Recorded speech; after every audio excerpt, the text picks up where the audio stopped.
स्वागत है दोस्तों आप सबका हमारे YouTube channel SST study point पर। दोस्तों आज मैं 12th क्लास पॉलिटिकल साइंस का जो 4th चैप्टर है United Nation and its organisation, संयुक्त राष्ट्र संघ और इसके जो कुछ ऑर्गेनाइजेशन वाला जो हमारा चैप्टर है उसका कंप्लीट नोट्स लेकर आया हूँ इस वीडियो में। तो दोस्तों ये जो नोट्स है आपके लिए काफ़ी हेल्पफुल है। मैं बस चाहता हूँ कि आप जो है अच्छे मार्क्स लेकर आएँ बोर्ड एग्ज़ाम में, और इसीलिए जो है एक बहुत बढ़िया सा नोट जो है आपके लिए लेकर आया हूँ। ठीक है दोस्तों, तो ये 4th चैप्टर का नोट्स है United Nation and its organisation, और ये न्यू सिलेबस के अकॉर्डिंग नोट्स है। इसमें जो है न्यू सिलेबस के सभी टॉपिक्स आपको मिलेंगे, जो बुक में भी नहीं होंगे वो भी आपको इसमें टॉपिक मिलेंगे। ओके, तो सबसे पहले देखिए मैंने यूएनओ को डिफ़ाइन किया हुआ है। यूएनओ जो है एक इंटरनेशनल ऑर्गेनाइजेशन है। तो इंटरनेशनल ऑर्गेनाइजेशन होता क्या है इसको डिफ़ाइन किया हुआ है, ये देख लेना आप।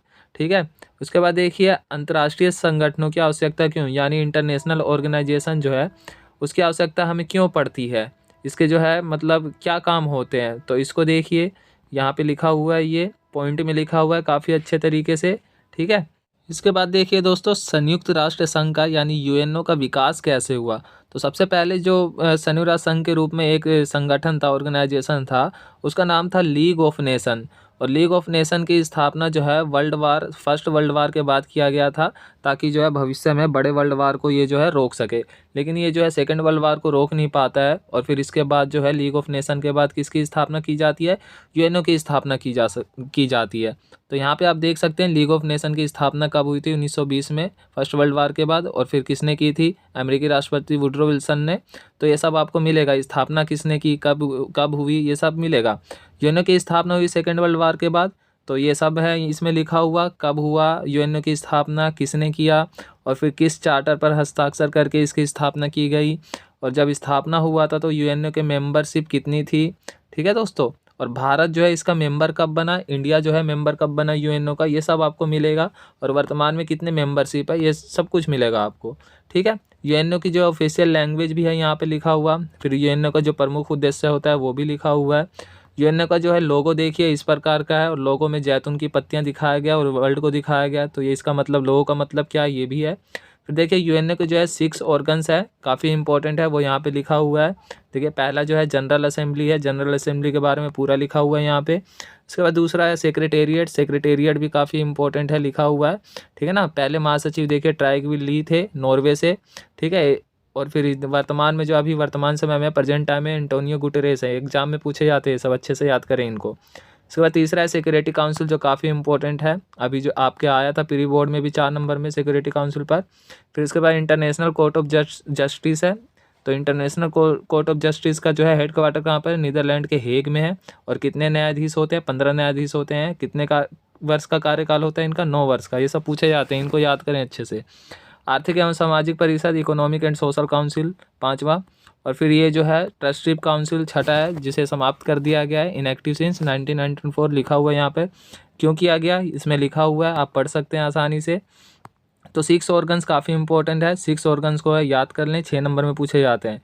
इसके बाद देखिए परमानेंट कंट्रीज़ को जो है P5 कंट्रीज़ को वीटो पावर प्राप्त है। तो वीटो पावर जो है क्या होता है, और परमानेंट कंट्रीज़ कितने होते हैं, ये सब लिखा हुआ है। ये देखिए यहाँ पर जो है महासचिव के लिस्ट है यहाँ पर। तो पहला, दूसरा और फिर जो वर्तमान में है, ये काफ़ी इंपॉर्टेंट है, इनको याद रखें।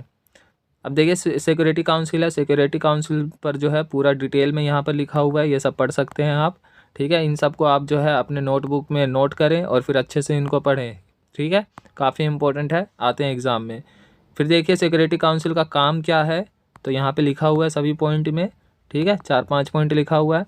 फिर देखिए सुरक्षा परिषद की नई सदस्यता के लिए, सिक्योरिटी काउंसिल का मेंबर बनने के लिए किसी देश की क्या विशेषता होनी चाहिए, यहाँ पे लिखा हुआ है। बड़ी आर्थिक शक्ति होनी चाहिए, बड़ी सैन्य शक्ति वाला देश होना चाहिए, जनसंख्या अधिक होनी चाहिए उस देश की। ठीक है दोस्तों, उसके बाद देखिए बदलते परिवेश में सुरक्षा परिषद में क्या सुधार किया जाना चाहिए। और फिर इसके बाद देखिए संयुक्त राष्ट्र संघ की प्रक्रिया व ढांचे में सुधार, यूएनओ में जो है सुधार पर भी है। तो इस सुधार पर भी क्वेश्चन आता है, यहाँ पर लिखा हुआ है, पढ़ सकते हैं इनको आप। ठीक है, हेडिंग के साथ है वो भी, तो हेडिंग के साथ ही आपको पढ़ना है। फिर देखिए संयुक्त राष्ट्र संघ में भारत की क्या भूमिका रही है, ये भी हेडिंग में लिखा हुआ है बढ़िया तरीके से। ठीक है, 6 या 7 हेडिंग के साथ लिखा हुआ है। तो हेडिंग के साथ साथ जो है उसके आगे का 2-3 लाइन भी लिखना जरूरी होता है एग्जाम में, तभी आपको जो है फुल मार्क्स मिलते हैं। तो इनको अच्छे से याद करें आप, ठीक है। इसके बाद देखिए भारत की जो है सिक्योरिटी काउंसिल में परमानेंट मेंबर के लिए जो है क्या क्या सुझाव दे सकते हैं हम परमानेंट बनने के लिए। भारत के पक्ष और विपक्ष में लिखना है। तो देखिए पक्ष में क्या क्या है, भारत तो बड़ा देश है ही, और फिर आर्थिक शक्ति भी मजबूत है भारत की, सैन्य शक्ति भी मजबूत है, और जनसंख्या में विश्व का दूसरा स्थान है। तो ये सब पॉइंट है कुछ, ये सब याद करें। विपक्ष में तर्क भी दे सकते हैं यहाँ पर, चाइना जो है सपोर्ट नहीं करता है भारत का, ठीक है ना, वीटो पावर देने के लिए मना करता है। इसके बाद देखिए संयुक्त राष्ट्र संघ अमेरिकी वर्चस्व का सामना नहीं कर पाया, अमेरिकी वर्चस्व को रोकने में असफल रहा है यूएनओ, तो वो भी यहाँ पर लिखा हुआ है कुछ कमियाँ यूएनओ का। फिर देखिए कुछ मानवाधिकार संगठन है, जैसे एमनेस्टी इंटरनेशनल है, ह्यूमन राइट वॉच है, तो ये भी 1-1, 2-2 नंबर में पूछे जाते हैं कि एमनेस्टी इंटरनेशनल से आप क्या समझते हैं, ह्यूमन राइट वॉच से आप क्या समझते हैं, पूछे जाते हैं। IAEA एक संगठन है, अंतर्राष्ट्रीय संगठन, इंपॉर्टेंट है, ये भी 1 नंबर में पूछा जाता है। फिर UNEP है जो पर्यावरण से संबंधित है, ये भी पूछा जाता है, तो इनको अच्छे से याद करें। फिर कुछ ऑर्गेनाइजेशन हमें पढ़ना है इस चैप्टर में, जैसे यूनेस्को, तो यूनेस्को की स्थापना कब हुई, क्या है ये सब यहाँ पे लिखा हुआ है।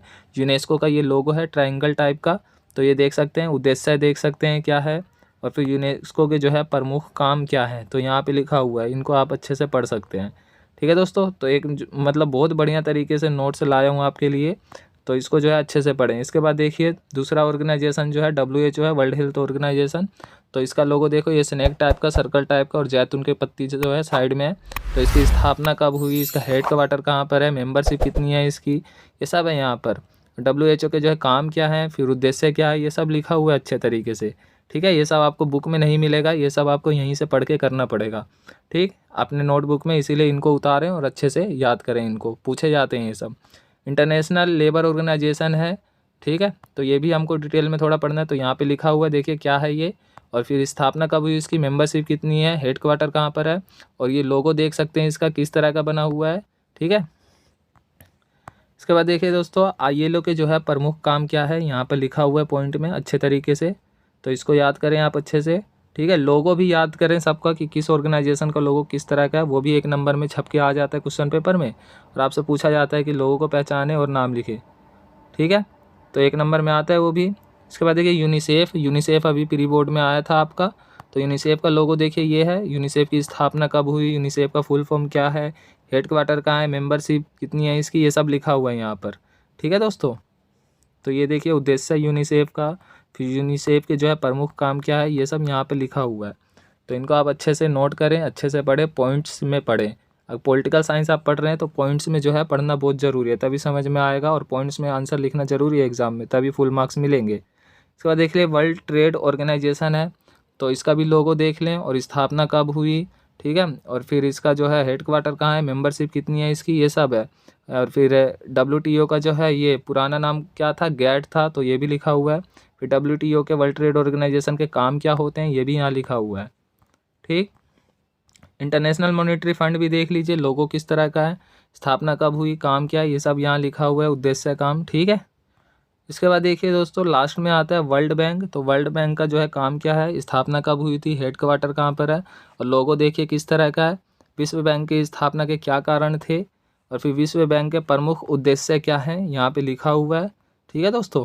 तो ये जो है UNO चैप्टर यानी United Nation and its organisation जो चैप्टर है हमारा 4th चैप्टर फर्स्ट बुक का, न्यू सिलेबस के अकॉर्डिंग जो है 4th चैप्टर हो गया, पहले जो है 6th चैप्टर था। तो इसका जो है कंप्लीट नोट्स है यहाँ पे न्यू सिलेबस के अकॉर्डिंग, तो इसको आप जो है अच्छे से याद करें, और इसमें से पक्के आएंगे आपके पेपर में, यही सब बातें हैं। और अब तक जितने भी आपके एग्ज़ाम हुए हैं, जैसे प्री बोर्ड और मिड टर्म के, सब में पूछे गए हैं, और हर साल पूछे जाते हैं इस चैप्टर में से। 1-2 ऑर्गेनाइजेशन भी अलग से पूछे जाते हैं, जो इसमें सब कुछ लिखा हुआ है। ये जो ऑर्गेनाइजेशन अभी मैंने बताया, ये सब जो है आपको बुक में नहीं मिलेंगे, तो आप जो है इनको अच्छे से नोट करें और अच्छे से याद करें इन सबको। ओके दोस्तों, तो दोस्तों आपको वीडियो कैसी लगी, नोट्स कैसी लगी, कमेंट करके बताएं, और अगर आप नए हैं तो चैनल को सब्सक्राइब जरूर कर दें, ताकि सिलेबस से संबंधित वीडियो सबसे पहले आपके पास पहुंचे। आपके लिए जो है काफ़ी हेल्पफुल साबित होगा। दोस्तों काफ़ी मेहनत लगता है नोट्स लिखने में, तो इसीलिए दोस्तों एक लाइक और सब्सक्राइब तो आप कर ही सकते हैं। तो प्लीज़ दोस्तों सपोर्ट मी एंड सब्सक्राइब ज़रूर करें।